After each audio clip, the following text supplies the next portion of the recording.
ତୁମ ସାଥିରେ ମୁଁ ତ ସାଥିରେ ଆମ ଦୁଇ ଜଣଙ୍କର ଖଟା ମିଠା ଭଲ ପାଇବା। ଖଟା ଆମ୍ବ ଆଚାର। କାଉଜି ମତେ ଆମ୍ବ ଖଟା ଖାଇବା ବହୁତ ଇଚ୍ଛା ହଉଛି। ତୁମେ ମୋ ପାଇଁ ଆମ୍ବ ଖଟା ଟିକେ ଆଣିଦିଅ ନା। ଗୌରୀ ତୁ ଚିନ୍ତା କର ନାହିଁ, ମୁଁ ଆଜି ଯୋଉଠୁ ହେଲେ ବି ତୋ ପାଇଁ ଆମ୍ବ ଆଚାର ଚୋରି କରିକି ଆଣିବି। ମୋ ସୁନ୍ଦର ସ୍ୱାମୀ, ମୋ କାଉଜି, ମୁଁ ଜାଣିଥିଲି ତୁମେ ମୋ ପାଇଁ ସବୁ କିଛି କରିପାରିବ। ମୁଁ ଏବେ ଆଚାର ନେଇକି ଆସୁଛି। ତାପରେ କଳା କାଉ ଆମ୍ବ ଆଚାର ଖୋଜିବା ପାଇଁ ଗଲା। ସେ ପ୍ରଥମେ ବୁଲବୁଲ ଚଢ଼େଇ ପାଖକୁ ଗଲା।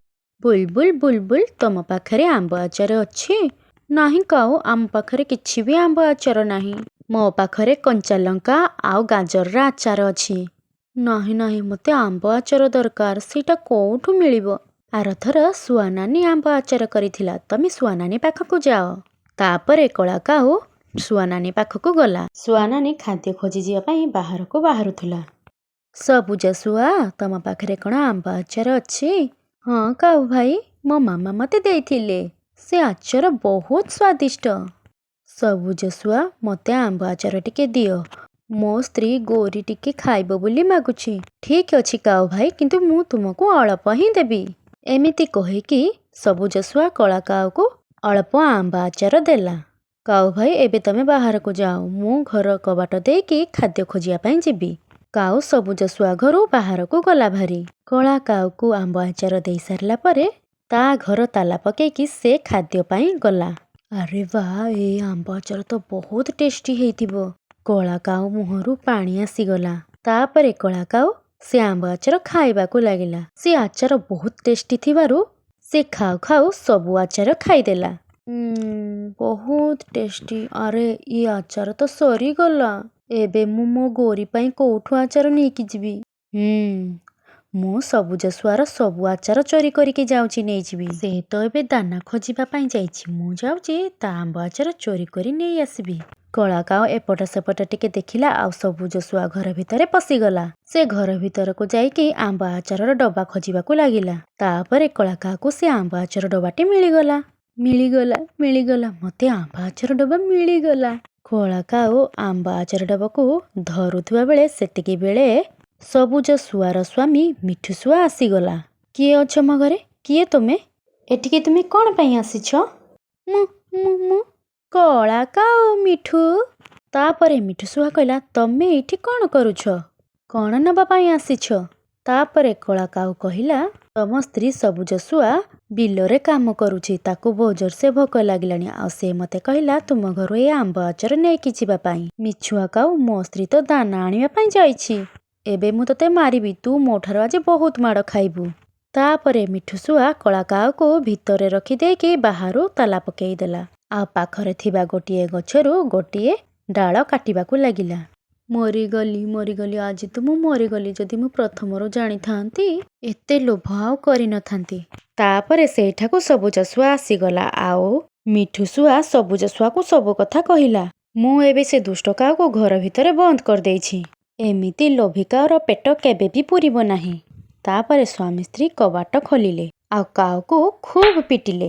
ବଞ୍ଚାଅ, ମତେ ବଞ୍ଚାଅ। ଯେମିତି ସେମିତି ହଉ କଳା କାଉ ତା ଜୀବନ ବଞ୍ଚାଇ ସେଇଠାରୁ ପଳାଇ ଆସିଲା। ସେ ଉଡ଼ି ଯାଇକି ଗୋଟିଏ ଦୂର ପାହାଡ଼ ଉପରେ ବସିଗଲା। ମତେ ମାରିଲା, ସେ ଶୁଆ ମତେ ମାରିଲା। କିନ୍ତୁ ସେ ଆଚାର ବହୁତ ଟେଷ୍ଟି ଥିଲା। କିନ୍ତୁ ମୁଁ ଏବେ ଗୌରୀ ପାଇଁ କୋଉଠାରୁ ଆଚାର ନେଇକି ଯିବି? ଆଉ କାହାକୁ ମୁଁ ଆଚାର ମାଗିବି? ମତେ ଆଉ କିଏ ଦବ ଆଚାର? ସେହି ପାଖରେ ରାନୁ ଚଢ଼େଇ ଯାଉଥିଲା। କଳା କାଉ ରାନୁ ଚଢ଼େଇକୁ ପଚାରିଲା, ଚଢ଼େଇ, କ'ଣ ତମ ପାଖରେ ଆମ୍ବର ଆଚାର ଅଛି? ମୋ ପାଖରେ ତ ଆମ୍ବ ଆଚାର ନାହିଁ, କିନ୍ତୁ ତମେ ଯଦି କଞ୍ଚା ଆମ୍ବ ଆଣିକି ଦେବ ମୁଁ ତୁମ ପାଇଁ ସ୍ୱାଦିଷ୍ଟ ଆଚାର ତିଆରି କରିଦେବି। ଆଉ ତୁମେ ହାତ ଚାଟିକି ଆଚାର ଖାଉଥିବ। ତାପରେ କଳା କାଉ କହିଲା, ମୁଁ ଏବେ ସାଙ୍ଗେ କଞ୍ଚା ଆମ୍ବ ନେଇକି ଆସୁଛି। ତାପରେ କଳା କାଉ ଚିଲ ଭାଗରେ ଥିବା ଆମ୍ବ ଗଛ ଆଡ଼କୁ ଗଲା। କଳା କାଉ ଏପଟ ସେପଟ ଟିକେ ଦେଖିକି ଚିଲର ଆମ୍ବ ଗଛରୁ କିଛି ଆମ୍ବ ସେ ତୋଳିକି ଗୋଟିଏ ଝୁଡ଼ିରେ ରଖିଲା। କିଛି ଦୂରରେ ଗୋଟିଏ ପାରା କଳା କାଉ ଆମ୍ବ ଚୋରି କରୁଥିବାର ଦେଖିଲା। କାଉ ଚୋର, ମୁଁ ଏବେ ଯାଇକି ଚିଲକୁ ସବୁ କଥା କହିଦେବି। କଳା କାଉ ସେ କଞ୍ଚା ଆମ୍ବ ନେଇକି ରାନୁ ଚଢ଼େଇ ପାଖକୁ ଗଲା। ରାନୁ ଚଢ଼େଇ ମୁଁ କଞ୍ଚା ଆମ୍ବ ଆଣିଦେଲି। ତାପରେ ରାନୁ ଚଢ଼େଇ କହିଲା, କ'ଣ ଏ ଖାଲି କଞ୍ଚା ଆମ୍ବରେ ଆମ୍ବ ଆଚାର ହବ?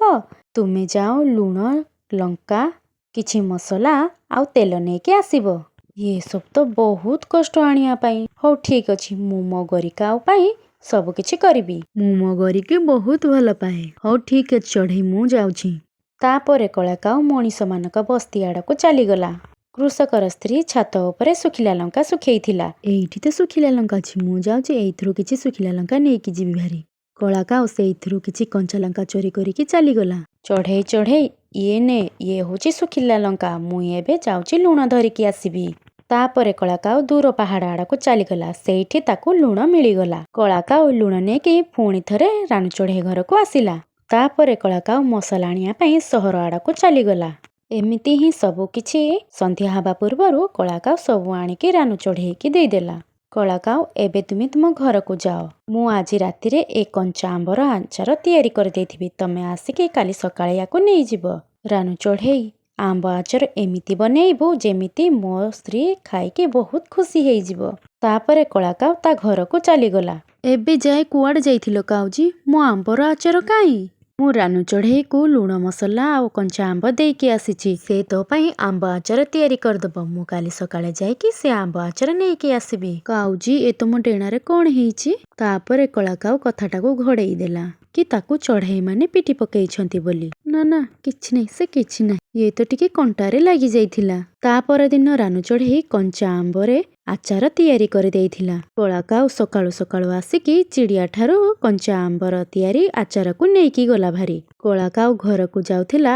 ତାପରେ ସେ ଦେଖିଲା ବାଟରେ ଚିଲ ଆଉ ପାରା ଅଛନ୍ତି। ଚିଲୋଜି, ଚିଲୋଜି, ଇଏ ହେଉଛି ସେ କାଉ ଯିଏ ତୁମ ଗଛରୁ ଆମ୍ବ ଚୋରି କରିଥିଲା। ତାପରେ କଳା କାଉ କହିଲା, କିଏ କିଏ? ମୁଁ ନାହିଁ ସେ କାଉ। ମୋ ଗଛରୁ ତୋଳିଥିବା କଞ୍ଚା ଆମ୍ବ କାହିଁ? ଜଲ୍ଦି କହ, ନହେଲେ ମୁଁ ତତେ ଜୀବନରୁ ମାରିଦେବି। ଚିଲ ଦିଦି, ମୁଁ ସେ ଆମ୍ବରେ ମୋ ସ୍ତ୍ରୀ ପାଇଁ ଆମ୍ବର ଆଚାର ତିଆରି କରିଛି। ସେ ଆମ୍ବର ଆଚାର ଖାଇବାକୁ ବହୁତ ଭଲ ପାଏ। ସେ ମୋତେ କହିଥିଲା ଆମ୍ବର ଆଚାର ନେଇକି ଆସିବା ପାଇଁ। ସେଥିପାଇଁ ମୁଁ ତା ପାଇଁ ନେଇ ଦଉଛି। ତାହେଲେ ତୁ ମୋତେ ଏ ଆଚାର ଦେଇଦେ। ଚିଲ କାଉଠାରୁ ଆଚାର ଡବାଟି ଛଡ଼େଇକି ନେଇଗଲା। ଜଲ୍ଦି ତୁ ଏଇଠାରୁ ଯା ଭାରି, ନହେଲେ ମୁଁ ତତେ ଏବେ ମାରିଦେବି। ତୋର ଭାଗ୍ୟ ଭଲ ଅଛି, ମୋତେ ଆମ୍ବର ଆଚାର ଭଲ ଲାଗେ, ସେଥିପାଇଁ ତତେ ମୁଁ ଛାଡ଼ି ଦଉଛି। ନହେଲେ ମୁଁ ତତେ ମାରି ମାରିକି ଖାଇ ଦେଇଥାନ୍ତି। ତାପରେ କଳା କାଉ କାନ୍ଦି କାନ୍ଦି ଖାଲି ହାତରେ ତା ଘରକୁ ଚାଲିଗଲା। ତ ସାଙ୍ଗମାନେ, ଆଜି ପାଇଁ ଏତିକି। ପୁଣି ଆସିବେ କିଛି ନୂଆ ଭିଡ଼ିଓ ନେଇ। ଧନ୍ୟବାଦ, ନମସ୍କାର, ଜୟ ଜଗନ୍ନାଥ।